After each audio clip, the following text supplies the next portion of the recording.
Squamous epithelium of frog.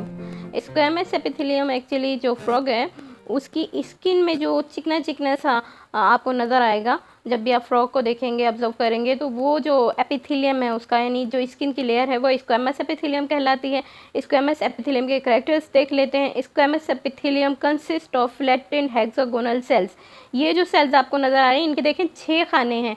Hexagonal का मतलब 6 खाने वाला जो सेल होता है उसे हम हेक्सागोनल सेल कहते हैं। ये चपटे चपटे से हेक्सागोनल सेल्स इसकी स्किन में मौजूद होते हैं। The cells are closely packed without intercellular spaces. यहाँ देखिए कोई भी खाली जगह आपको नज़र नहीं आ रही है।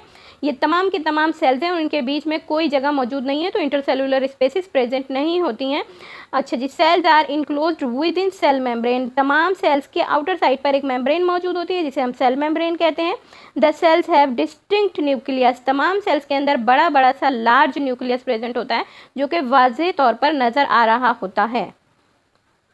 नाउ सिलिएटेड एपिथेलियम को समझते हैं। एक्चुअली ये जो सिलिएटेड एपिथेलियम है, ये जो फ्रॉग है उसकी बकल केविटी की जो छत होती है, रूफ होती है, रूफ ऑफ बकल केविटी वहाँ मौजूद होते हैं। जब आप इसकी स्लाइड तैयार करेंगे तो इसको फ्रॉग की बकल केविटी की रूफ से हासिल करेंगे और इनके कैरेक्टर्स देख लेते हैं। जो सिलिएटेड एपिथेलियम है, actually ciliated epithelium consist of elongated और कॉलमनर सेल्स। ये देखिए यहाँ पर ये लंबे लंबे या कॉलम लाइक सेल्स पर मुश्तमिल होते हैं।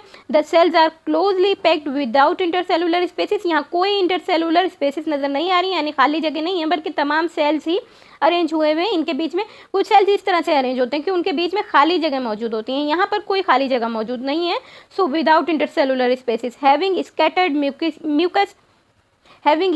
Mucus secreting cells among them. अब यहाँ पर क्योंकि ये बकल केविटी की रूफ में मौजूद होते हैं, यानी जो मुंह होता है फ्रॉग का वहाँ पर मौजूद होते हैं, वहाँ पर जाहिर है म्यूकस या जिसे हम क्या कहते हैं थूक कहेंगे, चिकना चिकना सा जो मुंह के अंदर मौजूद होता है सलाइवा, वो एक्चुअली खारिज करने के लिए यहाँ पर म्यूकस सेक्रेटिंग सेल्स मौजूद होते हैं। ये यहाँ पर आपको नजर आ रहे हैं mucus secreting cells. Ciliated epithelium के अंदर जो कॉलमनरी या इलोंगेटेड सेल्स होते हैं, these cells have fine hair like cilia, hence it is called a ciliated epithelium. इनके अंदर बारीक बारीक रेशे की तरह के बालों, बहुत नाजुक बालों की तरह के स्ट्रक्चर्स होते हैं जिन्हें हम सीलिया कहते हैं, और इस सीलिया के ही नाम पर इनका नाम जो है वो सिलिएटेड एपिथेलियम रखा गया है।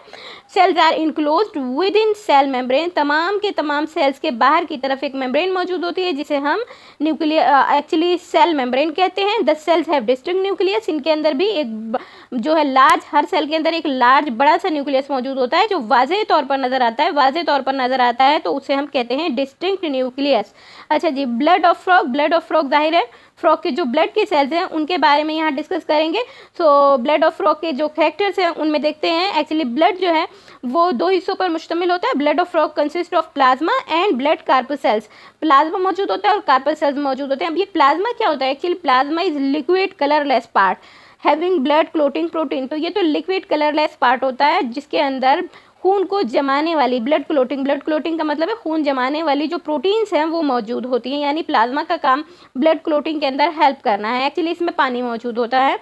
देन कार्पसेल्स की बात आई तो ये जो कार्पसेल्स होते हैं, द ब्लड सेल्स और कार्पसेल्स आर ऑफ फॉलोइंग टाइप। ये 2 तरह के होते हैं, एक होते हैं रेड ब्लड कार्पसेल्स और दूसरे WBC यानी वाइट ब्लड कार्पसेल्स। अब जो रेड ब्लड कार्पसेल्स हैं इनको शॉर्टली हम RBCs कहते हैं। उसके अलावा इनको हम एरिथ्रोसाइट्स भी कहते हैं। RBCs also called erythrocytes are oval shaped with haemoglobin. अब ये इनका जो स्ट्रक्चर होता है वो कुछ इस तरह का ओवल होता है और इनके अंदर हेमोग्लोबिन यानी रेड कलर की आयरन बाइंडिंग प्रोटीन मौजूद होती है और इन्हें हम रेड ब्लड कार्पसेल्स कहते हैं। इन्हीं की वजह से खून का जो रंग है वो लाल नज़र आता है। और दूसरी तरह के जो कार्पसेल्स होते हैं वो WBCs होते हैं।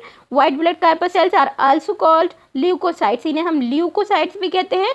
And these are colourless and are of 2 basic types. अब ये जो है ये एक्चुअली रेड कलर के नहीं होते हैं बल्कि कलरलेस होते हैं और इनकी मजीद 2 टाइप्स होती हैं। नंबर 1 इज ग्रेन्यूलोसाइट्स और नंबर 2 इज ए ग्रेन्यूलोसाइट्स। अब ये जो ग्रेन्यूलोसाइट्स होते हैं इनके अंदर एक्चुअली बहुत ही फाइन ग्रेन्यूल, बहुत ही फाइन छोटे छोटे बारीक ज़रात मौजूद होते हैं इनके साइटोप्लाज्म में, इसीलिए इन्हें हम ग्रेन्यूलोसाइट्स कहते हैं। और ए ग्रेन्यूलोसाइट्स का मतलब यानी इनके साइटोप्लाज्म में कोई ग्रेन्यूल या ज़रात मौजूद नहीं होते हैं।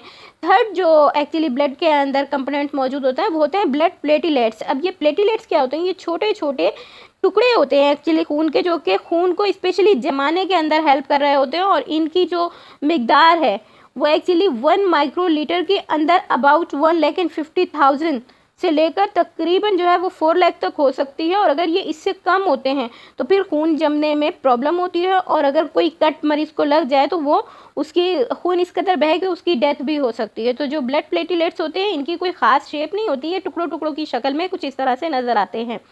तो यहाँ पर आपको एक्चुअली ब्लड की जो डायग्राम है इसमें डिफरेंट टाइप के सेल्स नज़र आ रहे हैं। एरिथ्रोसाइट्स नज़र आ रहे हैं यानी आरबीसीज, ल्यूकोसाइट्स नज़र आ रहे हैं यानी कि डब्ल्यूबीसीज, और उसके अलावा ये प्लेटलेट्स, और कुछ बड़े सेल्स होते हैं जिन्हें हम मैक्रोसाइट्स कहते हैं। कुछ एक्चुअली लिम्फेटिक सिस्टम्स के सेल्स होते हैं जिन्हें हम लिम्फोसाइट कहते हैं। तो ये एक्चुअली 3 तरह के हमने सेल्स के बारे में पढ़ा है जो कि आपके प्रैक्टिकल के अंदर आ सकते हैं, और प्रैक्टिकल के अंदर आपने यही करना होता है कि इनके कैरेक्टर्स को लिखना होता है, इनकी डायग्राम ड्रॉ करनी होती है, और उसके अलावा इनसे रिलेटेड कोई वाइवा वगैरह आपसे पूछा जा सकता है।